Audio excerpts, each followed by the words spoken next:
Após os jogos de sábado da terceira rodada do Campeonato Brasileiro, o Vasco está na 7ª colocação aí no Brasileirão com 4 pontos. Poderá ser ultrapassado e perder algumas posições hoje, já que vamos ter aí o clássico entre Flamengo e Botafogo, Cuiabá e Grêmio e também o jogo entre Internacional e Goiás. O Vasco só irá entrar em campo amanhã para enfrentar o Bahia às 8 horas da noite. Jogo com transmissão aí do Sport TV e do Premier Clubes, será em São Januário, meu amigo. Um jogo aí muito importante para o Vasco, só a vitória interessa. O Vasco precisa se manter ali no pelotão da frente, mais próximo possível aí da liderança. A gente espera que o Vasco consiga vencer bem, vencer no Caldeirão. Primeiro jogo do Campeonato Brasileiro jogando em São Januário. O Vasco é totalmente favorito a vencer o Bahia e a gente espera um bom resultado. Teve a semana todinha para trabalhar, para corrigir os erros, para tentar ser um pouco mais ofensivo e não recuar quando estiver com um placar favorável, né? A gente viu isso acontecendo nos 2 últimos jogos do Vasco. Contra o Atlético Mineiro deu certo, mas contra o Palmeiras não deu. O Vasco abriu 2-0,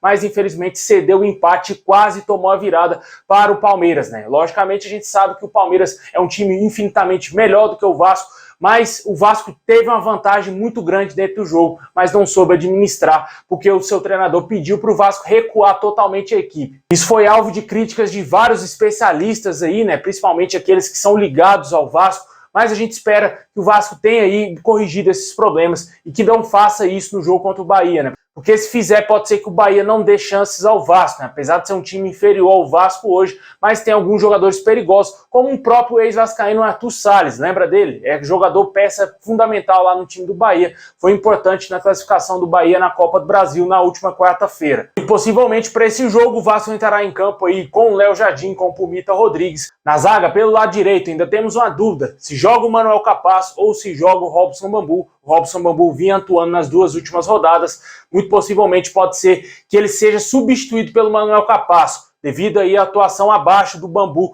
no jogo contra o Palmeiras. O argentino deverá retomar a condição de titular, jogando ali ao lado do Léo Pelé e completando o sistema defensivo do Vasco com o Lucas Piton. Mais à frente, devemos ter uma alteração no meio campo, a saída do Rodrigo, que erra muito passe, mas é bom na marcação, né?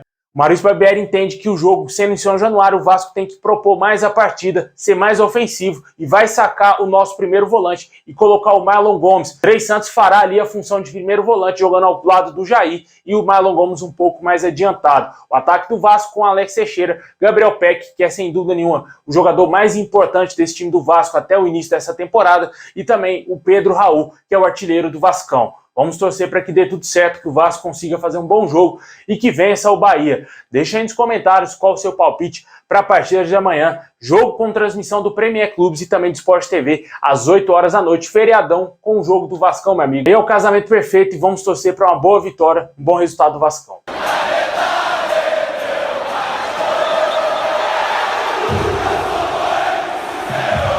A diretoria do Vasco vê com bons olhos aí a convocação do meia Marlon Gomes para o Mundial Sub-20.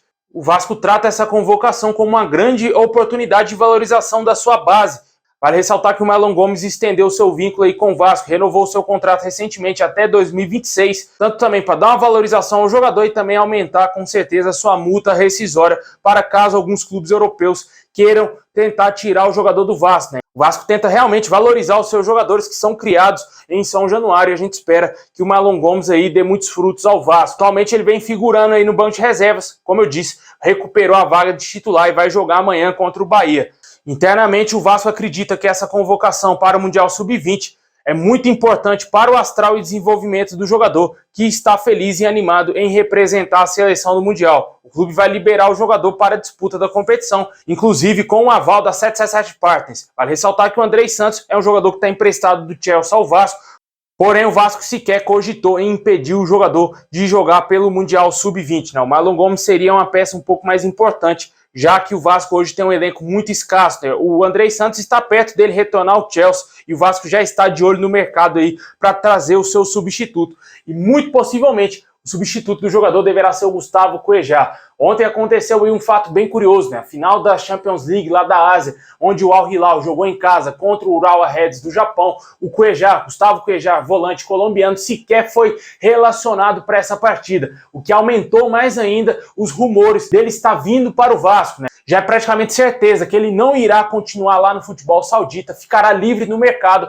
e o Vasco hoje é o grande clube interessado na contratação do atleta. O Paulo Brax quer o jogador, o Vasco quer o jogador, o Maurício Barbieri quer o jogador e o Abel Braga também quer o jogador.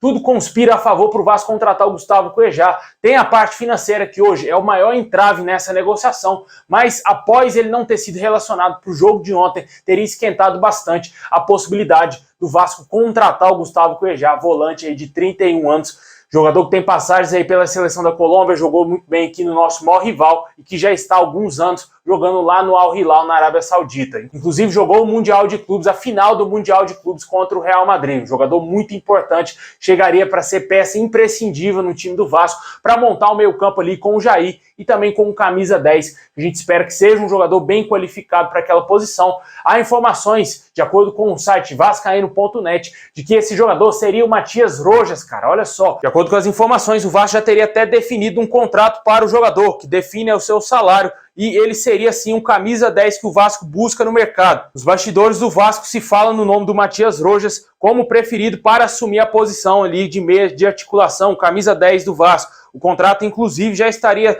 definido para 3 anos de duração e um salário na casa de R$615 mil, como gostaria de receber aí o jogador paraguaio, que não renovará o seu contrato aí com o Racing da Argentina. Inclusive, já pode assinar um pré-contrato com qualquer clube aqui no Brasil. Além do Vasco, outros clubes aqui, diversos clubes demonstraram interesse no atleta. E com certeza o Vasco vai disputar essa contratação com outros clubes, além aqui do Brasil e também da América do Sul, quem sabe até mesmo da Europa.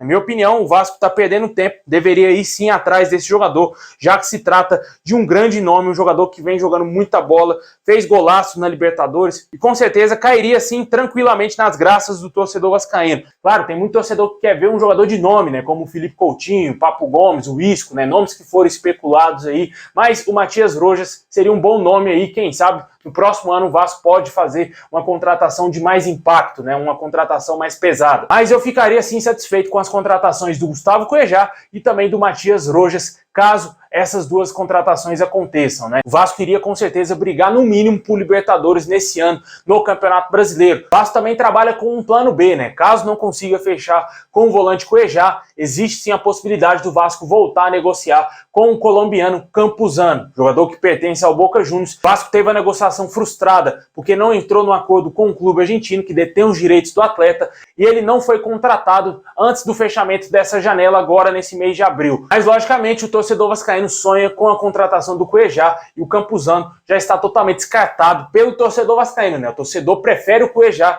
do que o Campuzano, já que já teve uma negativa no passado recente. Acho pouco provável que o Vasco vai conseguir em julho contratar ele. Se não contratou agora, que também tinha dinheiro, não vejo sentido em insistir nessa contratação. Deixa aí nos comentários aí qual a sua opinião sobre esses assuntos aí, esses reforços que podem pintar no Vasco.